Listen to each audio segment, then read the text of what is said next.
നമ്മുടെ കുട്ടികൾക്ക് mobile phone കൊടുക്കുന്ന മാതാപിതാക്കൾ എല്ലാവരും ഒരു നിമിഷം ഒന്ന് ശ്രദ്ധിക്കണേ. നിങ്ങൾ ദയവ് ചെയ്ത് ഈ വീഡിയോ സ്കിപ്പ് ചെയ്ത് പോകരുത്, മുഴുവനും കാണാൻ ശ്രമിക്കുക. കാരണം നമ്മൾ ഇന്നത്തെ ഒരു തീരുമാനമാണ് നാം നാളത്തെ നമ്മുടെ കുട്ടികളുടെ ഒരു ഭാവിക്ക് വേണ്ടി ഒതുങ്ങുന്നത് അല്ലെങ്കിൽ പ്രയോജനകരമാകുന്നത്. അപ്പോൾ ഈ ഒരു വർത്ത് വാച്ചിങ് ഒരു ഇൻഫോർമേറ്റീവ് ആയ ഒരു വീഡിയോ ആണിത്, നിങ്ങൾ കാണാൻ ശ്രമിക്കുക. ഉറപ്പായിട്ടും ഇതിനകത്ത് ഏതെങ്കിലും ഒരു പോയിന്റ് നിങ്ങൾക്ക് ഒരു വർത്ത് വാച്ചിങ് ആയിട്ട് തോന്നുമെന്ന് എനിക്ക് 100% ഉറപ്പാണ്. ഇല്ലെങ്കിൽ ഒരിക്കലും മേലാൽ എന്റെ ഒരു ഒറ്റ വീഡിയോ പോലും നിങ്ങൾ കാണണ്ട. കാരണം അത്തരത്തിലൊരു ടോപ്പിക് ആയതുകൊണ്ടാണ് നിങ്ങളോട് ഇത് പറയണമെന്ന് തീർച്ചയായും ഞാൻ വിചാരിച്ചത്. കഴിഞ്ഞ ദിവസം, അതായത് കുറച്ച് നാളുകളെ വേൾഡ് ഹെൽത്ത് ഓർഗനൈസേഷന്റെ ഒരു മാർഗനിർദ്ദേശവും മറ്റും വരുന്നുണ്ട്. ഈ അടുത്ത കാലത്തായി ഒരു മുന്നറിയിപ്പ് വന്നു കുട്ടികളുടെ മൊബൈൽ ഫോൺ ഉപയോഗത്തെ പറ്റിയാണ്. നമ്മൾ ആരെങ്കിലും ശ്രദ്ധിക്കാറുണ്ടോ? നമ്മൾ ഭൂരിപക്ഷം മാതാപിതാക്കളും കുട്ടികൾക്ക് മൊബൈൽ ഫോൺ നൽകുന്നവരായിരിക്കും. കാരണം വേറൊന്നുമല്ല, അവരുടെ ഭാവി നശിച്ചു പോകണം എന്ന് കരുതിയിട്ടല്ല, അവരുടെ ഭക്ഷണം കഴിക്കാൻ വേണ്ടിയും അല്ലെങ്കിൽ അവരൊരു നൊലോളി മാറ്റാൻ വേണ്ടിയും അങ്ങനെ പല കാര്യങ്ങൾക്കും. പക്ഷെ അത് നമ്മളുടെ കുട്ടികളെ തന്നെ ഭാവി അപകടത്തിലാക്കുമെന്നാണ് വേൾഡ് ഹെൽത്ത് ഓർഗനൈസേഷൻ പറയുന്നത്. വിഷാദ രോഗം, ബുദ്ധിവികാസം, അങ്ങനെ ഒരുപാട് ഒട്ടനവധി കാര്യങ്ങളുണ്ട്. അപ്പൊ നമ്മൾ മാതാപിതാക്കൾക്ക് ആ ഒരു മാർഗനിർദ്ദേശം WHO നൽകിയിട്ടുണ്ട്. ഈ ഒരു വീഡിയോ നിങ്ങൾ മുഴുവനായി കണ്ടാൽ നിങ്ങൾക്ക് അത് കാര്യങ്ങൾ വ്യക്തമായി മനസ്സിലാവും. ഇത് നിങ്ങൾക്കൊരു കൃത്യമായിട്ടും ഈ ഒരു വീഡിയോ കണ്ടാൽ ഒരു വർത്ത് വാച്ചിങ് ആയിരിക്കും 100% ഞാൻ ഉറപ്പ് നൽകുന്നത്. അല്ലെങ്കിൽ എന്റെ വീഡിയോ ഒരെണ്ണം പോലും ഇനി ഭാവിയിൽ കാണണ്ട എന്നാണ് ഞാൻ പറയുന്നത്. അതുകൊണ്ടാണ് ഞാൻ ഇങ്ങനെ വന്നിരുന്ന ഒരു സിമ്പിൾ ആയിട്ട് നിങ്ങളോട് സംസാരിക്കാം എന്ന് തന്നെ വിചാരിക്കുന്നത്. നമ്മുടെ നിത്യോപയോഗ സാധനങ്ങൾ, ടെക്നോളജി ഇല്ലാതെ ഈ ഒരു കാലഘട്ടത്തിൽ മനുഷ്യന് ജീവിക്കാൻ പറ്റില്ല. അത് 100% ഉറപ്പാണ്. നമ്മളിൽ പലരും സ്വന്തം വാഹനമില്ലെങ്കിൽ ഒരു പബ്ലിക് ട്രാൻസ്പോർട്ട് പോലും ഉപയോഗിക്കാത്ത ആളുകൾ നമ്മളുടെ സമൂഹത്തിൽ തന്നെ ഉണ്ട്. ചിലപ്പോൾ നമുക്ക് ബസ്സിന് പോകേണ്ട ഒരു കാര്യമായിരിക്കാം, പക്ഷെ നമ്മുടെ സ്വന്തം വാഹനം ഉപയോഗിക്കുന്നുണ്ട്. അതേപോലെ തന്നെ ഓരോ ടെക്നോളജികളും, ടെക്നോളജി മനുഷ്യന്റെ ഒരു മറ്റുള്ള കാര്യങ്ങൾ എളുപ്പമാക്കാനാണ് യന്ത്രങ്ങളൊക്കെ ഇറങ്ങി, അതൊക്കെ സമ്മതിച്ചു. പക്ഷേ പല ടെക്നോളജിയും നാം ദുരുപയോഗം ചെയ്യുന്നുണ്ട്. അപ്പൊ അതിനെക്കുറിച്ച് മുഴുവൻ മാറാൻ പോകുന്നില്ല. ചെറിയൊരു മാറ്റമോ ഒരാൾക്കെങ്കിലും ഒരു മാറ്റം സംഭവിക്കുകയാണെങ്കിൽ അത് വളരെ നന്നായിരിക്കും. എന്റെ ജീവിതത്തിൽ ഞാൻ അങ്ങനെ ഒരു മാറ്റം വരുത്താൻ ശ്രമിക്കുന്നുണ്ട്. അതുകൊണ്ടാണ് ഞാൻ നിങ്ങളോട് ഇതൊക്കെ ഷെയർ ചെയ്യാൻ ആഗ്രഹിക്കുന്നതും പറയാൻ ആഗ്രഹിക്കുന്നതും.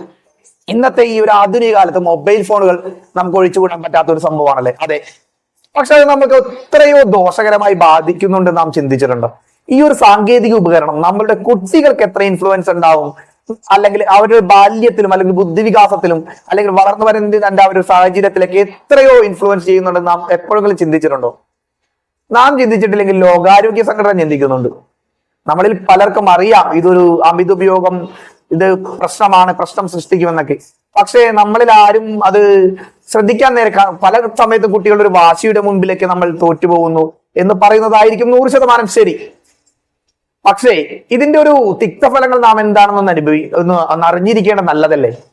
അപ്പോ ലോകാരോഗ്യ സംഘടനയുടെ ഒരു പുതിയ മാർഗനിർദ്ദേശപ്രകാരം 5 വയസ്സിന് താഴെയുള്ള കുട്ടികൾക്ക്, അതായത് 3 മുതൽ 5 വയസ്സ് വരെ പ്രായമുള്ള കുട്ടികൾക്ക് ഈ മൊബൈൽ ഫോൺ ഉപയോഗം അല്ലെങ്കിൽ TV സ്ക്രീൻസ്, ടാബ് അങ്ങനെയുള്ള സാധനങ്ങളുടെ, ഇലക്ട്രോണിക് സാധനങ്ങളുടെ സ്ക്രീൻ ടൈം 2 മണിക്കൂറേ മാക്സിമം പാടുള്ളൂ എന്നാണ് അവർ നിർദ്ദേശിക്കുന്നത്.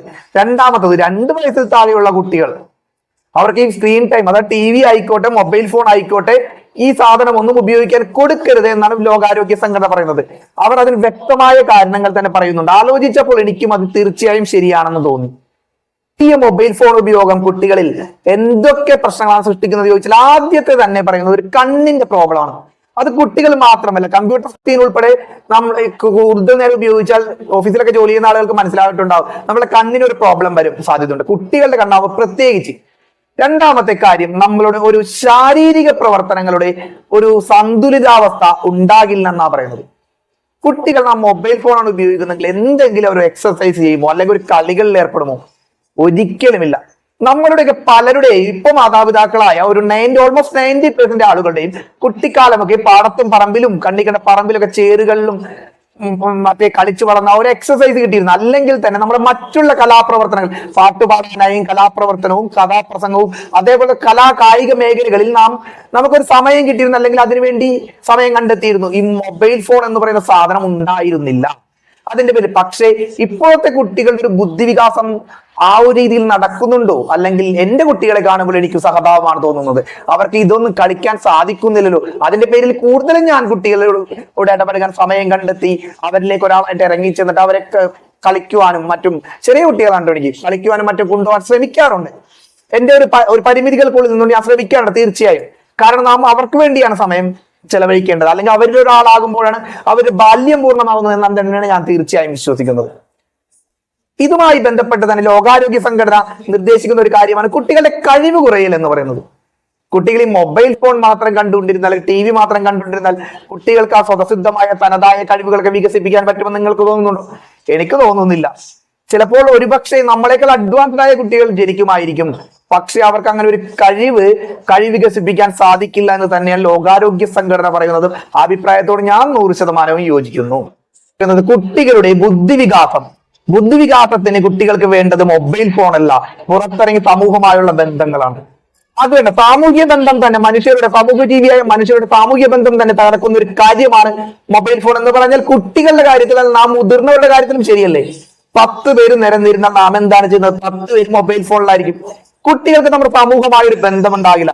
നമ്മുടെ ഗ്രാമപ്രദേശങ്ങളിലൊക്കെ ഒരു കണ്ടു നിറഞ്ഞിരുന്ന ഒരു നന്മ, അല്ലെങ്കിൽ പരസ്പരമുള്ള സംസാരം, ആ ഒരു ചർച്ചകളിലൂടെ കൂടെ ലഭിക്കുന്ന അറിവ്, ആ പകർന്നു നൽകുന്ന അറിവ്, മൊബൈൽ ഫോണിനൊക്കെ ഒരു പക്ഷെ അറിവുകൾ പകർന്നു നൽകാൻ സാധിക്കും, പക്ഷെ പല തെറ്റായ അറിവുകളും പകർന്നു നൽകാൻ സാധിക്കുമെന്നുള്ളത് തന്നെയാണ്. മൊബൈൽ ഫോണിനെ പൂർണ്ണമായും കുറ്റം പറയുകയില്ലട്ടോ ഇതിനകത്ത്. അതായത് ആളുകൾ തമ്മിലുള്ള ഒരു സാമൂഹിക ബന്ധങ്ങൾ അല്ലെങ്കിൽ ഒരു സാംസ്കാരിക ബന്ധങ്ങളൊക്കെ ഇതിനോടുകൂടി ഇല്ലാതാകുമെന്നാണ് ലോകാരോഗ്യ സംഘടന പറയുന്നത്.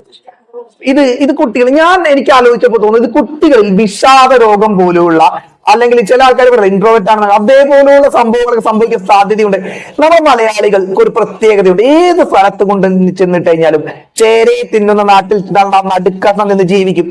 ഏത് ചെളിയിലും കൊണ്ടുവന്നിട്ടാൽ നമ്മൾ അവിടെ സർവൈവ് ചെയ്ത് പോലും. കാരണം നാം ജീവിച്ചു വന്ന സാഹചര്യങ്ങൾ അങ്ങനെയാണ്. അതിന്റെ പേരിൽ നമുക്ക് ആ ഒരു ശക്തി, ആകാശം പിടിഞ്ഞ് വീണ ചുമലിൽ താങ്ങാൻ ശക്തിയുള്ളവരാണ് 80-85% മലയാളികളും. പക്ഷെ ഭാവിയിൽ ഒരു പ്രശ്നം ഉണ്ടാവുകയാണെങ്കിൽ ഒരു കൂട്ടുകാരോട് നമുക്ക് സംവദിക്കാം, അല്ലെങ്കിൽ മറ്റുള്ളവരോട് സംവദിക്കാം, വീട്ടുകാരോട് സംവദിക്കാം. പക്ഷെ ഈ മൊബൈൽ ഫോണും കമ്പ്യൂട്ടറിനും അടിമകളാകുന്ന കുട്ടികൾ ഒരു പക്ഷെ അതിനൊന്നും മുതിരേരിക്കില്ല. വീട്ടിലെ മാതാപിതാക്കളോട് കൂടി അവർ സംസാരിക്കുന്നത് ചിലപ്പോൾ വളരെ വിരളമായിരിക്കാം. ഇതൊക്കെ വളരെ വലിയൊരു എന്താ പറയണത്, ഇത് എല്ലാവർക്കും അറിയാവുന്ന കാര്യമാണ്, ഞാൻ പ്രത്യേകിച്ച് പറഞ്ഞു തരണ്ട. പക്ഷെ വളരെയേറെ ഒരു കുട്ടികൾക്ക് മാനസികമായും ശാരീരികമായും വളരെയേറെ ബുദ്ധിമുട്ടുണ്ടാക്കുന്ന ഒരു കാര്യമാണ്. നാട്ടിലൊരാൾ അറിയുമോ? നമ്മളുടെ കുട്ടികളൊക്കെ ചിന്തിച്ചു നോക്കൂ. പുറത്തേക്ക് അറിയണം ഒരു സമൂഹമായി ബന്ധപ്പെട്ട് നാട്ടിലെ ആളുകൾ പോട്ടെ, സ്വന്തം ബന്ധുക്കാരെ തന്നെ എല്ലാവരും അറിയുമോ?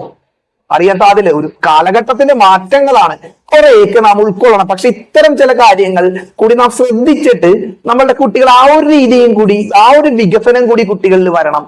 സമൂഹവുമായി ബന്ധപ്പെട്ടും കളികളിലൂടെയും പാട്ടുകളൊക്കെ അല്ലെ കലാപരമായ കഴിവുകളൊക്കെ വികസിപ്പിക്കാനൊരു പാത കൂടി നാം നമ്മുടെ ഈ തിരക്കേറിയ ജീവിതത്തിനിടയിൽ അതും കൂടി ഒന്ന് ചെയ്തു കൊടുക്കാൻ നമുക്ക് കഴിയണമെന്നാണ് എന്റെ ഒരു അഭിപ്രായം. ഇത് ലോകാരോഗ്യ സംഘടനയും പറയുന്ന ഇതൊക്കെ തന്നെ.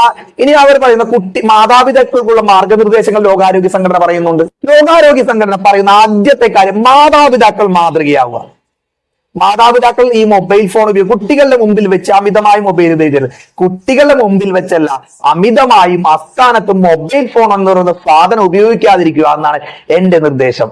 എന്റെ ഇത് വ്യക്തിപരമായ താല്പര്യമാണ്. രണ്ടാമത്തെ കാര്യം, ഭക്ഷണം കഴിക്കാൻ വേണ്ടി ഒരു കുട്ടിക്കും മൊബൈൽ ഫോൺ കൊടുക്കരുത്. അവർക്ക് കൊടുക്കാതായുമ്പോൾ എന്റെ 2 കുട്ടികൾ ഞാൻ പരീക്ഷിച്ച് വിജയിച്ച ഒരു കാര്യമാണ്. അവർക്ക് ഭക്ഷണം ഭക്ഷണം കൊടുക്കുന്ന സമയത്ത് മൊബൈൽ കൊടുക്കുക. ആദ്യത്തെ ദിവസം ഒരു വാശി ഉണ്ടാവും, രണ്ടാമത്തെ ദിവസം ഒരു വാശി ഉണ്ടാവും. പിന്നെ കുട്ടികൾ യൂസ്ഡ് ആകും. ഉറപ്പായിട്ടും കുട്ടികൾ അതിൽ നിന്ന് ഓവർകം ചെയ്യും. ആ ഒരു ചെറിയവർക്ക് ഉറപ്പാണ്, 100% ഉറപ്പാണ്. പിന്നത്തെ കാര്യം പറയാനുള്ളത്, എഴുന്നേൽക്കുമ്പോ തന്നെ മൊബൈൽ ഫോൺ ഉപയോഗിക്കുന്ന പല കുട്ടികളുണ്ട്. 10 വയസ്സ് മുതൽ ഒരു 12 വയസ്സിനിടയിലുള്ള കുട്ടികൾക്കൊന്നും എഴുന്നേൽക്കുമ്പോൾ തന്നെ മൊബൈൽ ഫോൺ ആർക്കും കൊടുക്കരുത്. കൊടുക്കുന്ന ഒരു ശീലമുണ്ട്. ഇത് നമ്മൾ മാതാപിതാക്കൾ തീർച്ചയായും ഒഴിവാക്കേണ്ട കാര്യങ്ങളാണ്. ഇതില്ലെങ്കിൽ ഞാനൊരു കാര്യം പറയട്ടെ, ഒരു പെട്ടെന്ന് ഒരു സാഹചര്യം, അല്ലെങ്കിൽ നമ്മൾക്കൊരു പ്രഷർ സിറ്റുവേഷൻ, അല്ലെങ്കിൽ എന്തെങ്കിലും ഒരു ജീവിതത്തിൽ വളരെ ഒരു പ്രധാനപ്പെട്ട ഡിസിഷൻ എടുക്കേണ്ട സമയം വന്നു കഴിഞ്ഞാൽ കുട്ടികൾ മറ്റുള്ളവരോട് ഇന്ററാക്ട് ചെയ്ത്, കൂട്ടുകാരോ വീട്ടുകാരോ ഇതൊക്കെ ഇന്ററാക്ട് ചെയ്ത് കഴിഞ്ഞാൽ പല പ്രശ്നങ്ങൾക്കും ഒരു പരിഹാരം ചിലപ്പോൾ കാണാൻ കഴിയും. പല കാര്യങ്ങൾക്കും കുട്ടികൾക്ക് ഒരു വിഷാദ രോഗിയാക്കി തീർക്കുക, അല്ലെങ്കിൽ മറ്റു പല കാര്യങ്ങളും കുട്ടികൾക്ക് ചിന്തിക്കുവാൻ തന്നെ ഇതിന്റെയൊക്കെ ഒരു അമിതുപയോഗം കാരണമായി തീരുന്നു എന്ന് പറഞ്ഞാൽ തെറ്റു പറയാൻ പറ്റില്ല എന്നാണ് എന്റെ വ്യക്തിപരമായ അഭിപ്രായം. ഞാൻ ഈ ഒരു വിഷയത്തിൽ വീഡിയോ ചെയ്യണമെന്ന് വിചാരിച്ചതൊന്നുമല്ല. ഞാൻ പെട്ടെന്ന് കണ്ടപ്പോൾ ഈ ഒരു വിഷയത്തെ കുറിച്ച് നിങ്ങളോടൊന്ന് ജസ്റ്റ് വീഡിയോ ആയിട്ടല്ല സംസാരിക്കണം എന്ന് എനിക്ക് തോന്നുന്നു. നമ്മുടെ ചാനലിൽ ചെയ്യുന്നത് സമകാലീന വാർത്തകൾ അല്ലെങ്കിൽ ഇൻഫോർമേറ്റീവ് വീഡിയോസ് തുടങ്ങിയ സംഭവമാണ്. ഇത് ഒരു ഇൻഫോർമേറ്റീവ് വീഡിയോ ആണെന്ന് എനിക്ക് തോന്നി. അതിന്റെ പേരിലാണ് ഞാനൊരു സ്ക്രീനൊന്നും മാറ്റാതെ ജസ്റ്റ് എന്റെ വീട്ടിലിരുന്ന് ഒരു ചെറിയ വീഡിയോ ആയി റെക്കോർഡ് ചെയ്തത്. ഞാൻ ഈ പറഞ്ഞ കാര്യങ്ങളിൽ, ഈ പറഞ്ഞ നിർദ്ദേശങ്ങളിൽ, ലോകാരോഗ്യ സംഘടന നിർദ്ദേശങ്ങൾ നിങ്ങളോട് പറഞ്ഞതിൽ എന്റെ ഭാഗത്തു നിന്ന് എന്തെങ്കിലും, ചിലപ്പോൾ ഞാൻ പറയാൻ വിട്ടുപോയ പല പോയിന്റുകൾ ഉണ്ടാവും, ചിലപ്പോൾ ഞാൻ പറഞ്ഞ പോയിന്റുകൾ എന്തെങ്കിലും തെറ്റുകളുണ്ടാവും എന്റെ അഭിപ്രായത്തിൽ. ലോകാരോഗ്യ സംഘടന അത്ര ആവുന്നു, അതൊക്കെ ഉണ്ടെങ്കിൽ നിങ്ങൾ കമന്റ് ബോക്സിൽ തീർച്ചയായും തിരുത്തുക. ഈ ഒരു ഏതെങ്കിലും ഒരു പോയിന്റ്, ചിലപ്പോൾ വീഡിയോക്ക് ഒരു ക്വാളിറ്റി ഒന്നും ഉണ്ടായിരിക്കില്ല കേട്ടോ, അത്തരത്തിൽ ആ ഒരു ടൈപ്പിലാണ്, ഒരു പ്രീപ്ലാൻഡ് ആയിട്ട് റെക്കോർഡ് ചെയ്ത വീഡിയോ ഒന്നുമല്ല. അപ്പോ ഇത് നിങ്ങളോട് പറയണമെന്ന് തോന്നി. ഒരു 10 പേര് കേട്ടിട്ട് അവരിൽ ഒരാളെങ്കിലും ഇത് ആക്സെപ്റ്റ് അല്ലെങ്കിൽ ഒരു ചെറിയൊരു മാറ്റം വരുത്താൻ തീരുമാനിച്ചാൽ അത് തന്നെ എനിക്ക് വലിയ കാര്യമെന്നാണ് ഞാൻ ചിന്തിക്കുന്നത്. അതുകൊണ്ട് മാത്രമാണ് ഞാൻ നിങ്ങളോട് ഇത് പങ്കുവെച്ചത്. പതിവ് പോലെ തന്നെ പല ഇൻഫോർമേറ്റീവ് വീഡിയോസ് ആയാലും റീസെന്റ് ന്യൂസ് അപ്ഡേറ്റുമായി ഞാൻ ഇനിയും നിങ്ങളുടെ മുൻപിൽ പുതിയ വീഡിയോകളുമായി വരുമെന്ന് പറഞ്ഞുകൊണ്ട് അടുത്ത വീഡിയോയിൽ കാണാമെന്ന വിശ്വാസത്തോടെ എല്ലാവർക്കും നമസ്കാരം, എല്ലാവർക്കും ബൈ.